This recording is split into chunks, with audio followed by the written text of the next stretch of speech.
வணக்கம் நண்பர்களே. திரு லட்சுமி சீரியல் சேம பரபரப்பாக போயிட்டு இருக்குன்னே சொல்லலாங்க. பரபரப்பான கட்டத்தில் திரு கிட்டின அந்த பில்டிங் கான்ட்ராக்ட் வேலையில் பெரிய பிரச்சனை வந்துட்டு அப்படின்னே சொல்லலாம். அந்த பில்டிங் சுக்குநூறாக இடிஞ்சு கீழே விழுது. இதுக்கெல்லாம் பின்னணியில் தினேஷ் கம்சன் வச்சு அடித்ததுனால அந்த பொருட்களின் தரம் குறைஞ்சது, அந்த பில்டிங் ஸ்ட்ராங் இல்லாமல் கீழே விழுந்தது. இதுக்கெல்லாம் காரணம் பின்னணியில் இருக்கிறது தினேஷ் தான் அப்படின்னு தெரிஞ்சு தினேஷை அடித்து வெளுத்து வீட்டை விட்டு விரட்டுறாங்க நம்ம திரு. அதை பற்றி தாங்க இந்த வீடியோக்குள்ளே பார்க்க போகிறோம். அதுக்கு முன்னாடி சேனலுக்கு லைக் அண்ட் சப்ஸ்கிரைப் பண்ணுங்கள் ஃப்ரெண்ட்ஸ். பக்கத்தில் இருக்க பெல்லைக்கானையும் கிளிக் பண்ணுங்கள். அப்போ தான் நான் போட்டுற ஒவ்வொரு வீடியோவும் நோட்டிஃபிகேஷனாக உங்களுக்கு கிடைக்கும். வாங்க ஃப்ரெண்ட்ஸ், வீடியோக்குள்ளே போகலாம். ஃபஸ்ட்டு எடுத்த உடனே பார்த்தோன்னா ஒரு செம அதிரடியான பரபரப்பு கட்டம் தான். பரபரப்பான கட்டத்தில் நம்ம திருவுக்கு தகவல் கிடச்சி போகிறாங்க. என்னென்னா, அவங்க பில்டிங் பரசுராம் குரூப் ஆஃப் கம்பெனியோட பில்டிங் கான்ட்ராக்ட் வேலையில் பெரிய பிரச்சனை. அது இடிஞ்சு விழுந்து சுக்குநூறாக அதில் பெண்கள் குழந்தைங்க எல்லாத்துக்கும் பாதிப்பு ஏற்படும் விதமாக அமைஞ்சி கடவுள் புண்ணியத்தில் எந்த ஆபத்தும் இல்லை. அப்படி இருக்க நேரம் இதெல்லாம் எப்படி நீங்கள் சிமெண்ட்டாக இது குப்பை பொருட்களின் தரம் நல்லா இல்லாதனால தான் இதெல்லாம் நடந்திருக்கு அப்படின்னு ஆளாளுக்கு திருவ பிடிச்சி எங்களுக்கு பதில் சொல்லியே ஆகணும். இங்கே உள்ள குழந்தைங்க பிள்ளைங்க எல்லாத்துக்குமே உயிருக்கு ஆபத்து வர அளவுக்கு இது பண்ணியிருக்கீங்க. பெருசாக பீத்திக்கிட்டால் மட்டும் காணாது. பில்டிங் கன்ஸ்ட்ரக்ஷன் குறைஞ்ச விலையில் வீடுகளை சொந்தமாக்குங்க அப்படி இப்படின்னு விளம்பரம் படுத்த தெரிஞ்ச உங்களுக்கு ஏன் இந்த பில்டிங்கை கரெக்டாக நீங்கள் நல்ல பொருட்களை போட்டு கெட்ட முடியாமல் இருக்குது? அதனால தானே இந்த பிரச்சனை அப்படின்னு இதுக்கெல்லாம் காரணம் யார்? நான் நல்ல பொருட்களில் தானே இதெல்லாம் பில்டிங்கே கன்ஸ்ட்ரக்ஷன் பண்ண சொன்னேன். அப்படி இருக்க நேரம் இதில் யார் இந்த தில்லாலங்கடி வேலையை பார்த்தது அப்படின்னு அந்த இடத்துல வேலை பார்க்கவங்களை இழுத்து வச்சு கேட்க நேரம் உங்கள் வீட்டில் இருக்க தினேஷ் தான். அவங்க தான் இந்த குறைஞ்ச பொருட்களை போதும், கெட்டுனா பில்டிங் போதும், நம்ம எப்படியுமே குறைஞ்ச விலையில் இந்த பில்டிங்கை விலைக்கு கொடுக்குறது தானே அவரோடு. இதுக்கு மக்களின்காக குறைஞ்ச விலையில் கொடுக்கக்கூடிய இந்த வீட்டுக்கு தரம் இவ்வளோ இருந்தால் போதும் அப்படின்னு கம்சன் அடித்து கவுத்தது எல்லாம் உங்கள் வீட்டு மாப்பிள்ளை தினேஷ் தான் அப்படின்னு சொன்ன நேரம், மாமாவா இப்படி ஒரு கேடு கெட்ட வேலையை செய்தது அப்படின்னு திருவால தாங்கிக்க முடியலை. இப்போ இங்கே நடந்ததுக்கு நான் மன்னிப்பு மனசார கேட்டுக்கிறேன். இந்த பில்டிங்கை தரமட்டமாக ஆகிட்டு புதுசாட்டு நாங்கள் நல்ல குவாலிட்டியில் இந்த வீடு எல்லாம் கட்டுவோம், எங்களை மன்னிச்சுக்கிடுங்க அப்படின்னு நம்ம திரு எல்லாத்துக்கிட்டையும் மன்னிப்பு கேட்டுக்கிட்டு வீட்டுக்கு போகிறாங்க. வீட்டுக்கு போன வேகத்தில் நம்ம தினேஷை சவுண்டு போட்டு கூப்பிடாங்க. நம்ம தினேஷ் வராரு. சட்டையை பிடிச்சி இழுப்ப ஆரம்பிச்சிட்டாரு திரு.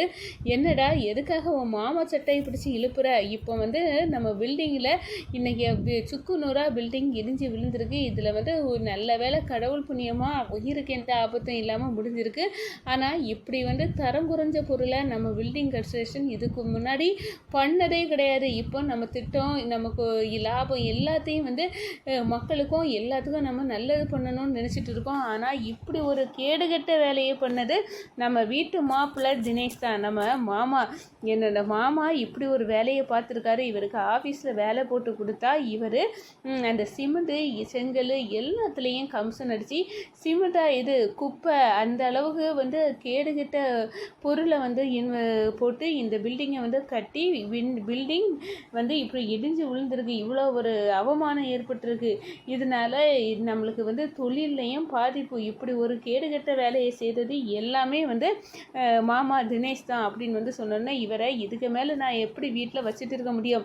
மாமா நீ நான் கம்பெனிலையும் வேலைக்கு போட்டு கொடுத்தேன், வீட்லையும் இருத்தி வச்சா இவர் இன்னும் இந்த கேடுகெட்ட வேலையை செய்யக்கூடிய இதை விடலை அப்படின்னு சொல்கிறாங்க. அந்த நேரம் நம்ம ஏற்கனவே வீட்டில் நம்ம திவ்யாவுக்கும் நம்ம திருவுக்கும் கல்யாண ஏற்பாடுகள் நடந்துகிட்ருக்கு. அதனால் ஒட்டுமொத்த காஞ்சனா குடும்பமும் இங்கே தான் இருக்காங்க. அவங்க எல்லாம் பார்க்குறாங்க, ஐயையோ என்ன இப்படி ஆகி போச்சு, இந்த தினேஷ் செய்த வேலையால் திரு இவ்வளோ கோவப்படுறானே அப்படின்னு அந்த இடத்துல நினைக்கிறாங்க. ஒரு கட்டத்தில் பார்த்தோன்னா திருவின் கோவத்தை நம்ம திவ்யாவும் பார்க்குறாங்க. திரு நீ கோவப்படாத அப்படின்னு எல்லாம் சொல்லி பார்க்குறாங்க.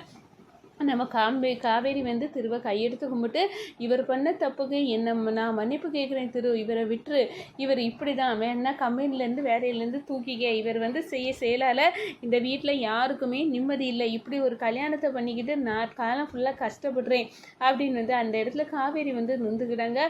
நம்ம மகா வந்து நினைக்கிறாங்க, அக்கா உங்கள் புருஷன் அவ்வளவா நல்லவர் இல்லைக்கா, நீங்கள் அவருக்காக இவ்வளோ நீங்கள் வந்து பண்ணுறீங்க. ஆனால் அவர் என்னோட வளையலே திருடின படுபாவி இவர் தான்.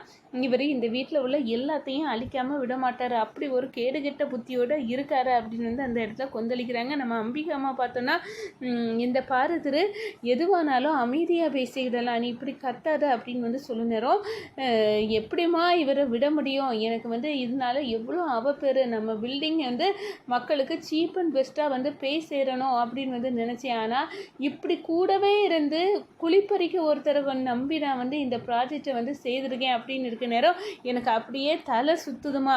இப்படி ஒரு அசம்பாவிதம் வந்து ஏதாவது ஒன்று ஆகியிருந்தா இவர் என்ன பதில் சொல்லுவார், இப்போ தான் ஒன்றும் ஆகலையே, அதனால பேசாமல் இருத்துரும் அப்படின்னு வந்து நம்ம தினேஷ் வந்து சொல்ல நேரம், என்ன ஒன்றும் ஆகலையா, ஆனால் மட்டும் நம்ம பதில் சொல்ல முடியுமா, யாருக்கும் உயிர் போனால் நம்ம வந்து அதை எப்படி சால்வ் பண்ணியிருப்போம், இந்த பிரச்சனையே வேறு மாதிரி இருக்கும்.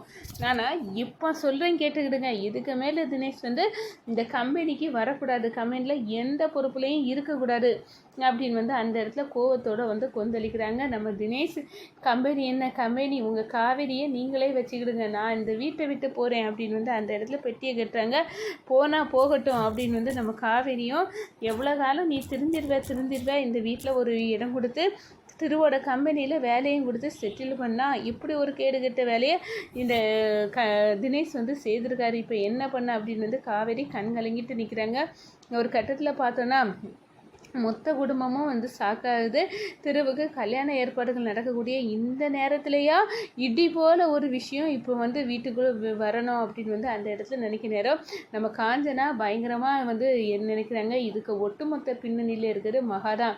இந்த கல்யாணம் நடக்கக்கூடாதுன்னு இந்த வேலைக்காரி தான் ஏதாவது சரி செய்து இப்படிப்பட்ட பிரச்சனைகளை வர வச்சுருப்பா. இவ ஏற்கனவே மந்திரம் அது இதுன்னு தெரியனால இவ பெரிய மந்திரவாதியாக இருப்பா, மந்திரவாதியா அப்படின்னு வந்து அந்த இடத்துல வந்து யோசிக்கிறாங்க.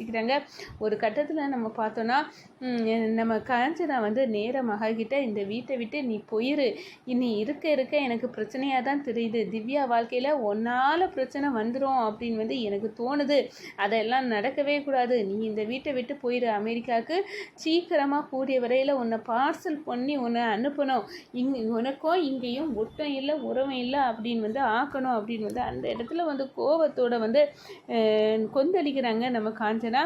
இந்த சைடு பார்த்தோன்னா நம்ம திரு வந்து அப்படியே தலையில் வச்சு எல்லாம் டேமேஜ் ஆகிட்டு, நான் எப்படியெல்லாம் வந்து நினச்சி நடத்தணும் அப்படின்னு வந்து இருந்தனோ, ஆனால் எல்லாமே குடிமொழிவி குட்டி சோறு ஆயிட்டு அப்படின்னு வந்து தலைப்பாடாக அடிச்சுக்கிட்டு நம்ம திரு வந்து இருக்காங்க. நம்ம திவ்யா கவலைப்படாத, இது எல்லாம் சரி பண்ணிடலாம். எப்படி திவ்யா சரி பண்ண முடியும், இனி பில்டிங் மொத்தமே இது லாஸ் அப்படின்னு வந்து அந்த இடத்துல வந்து அப்படியே அரண்டு போய் நிற்கிறாங்க நம்ம திரு அப்படின்னு சொல்லலாங்க.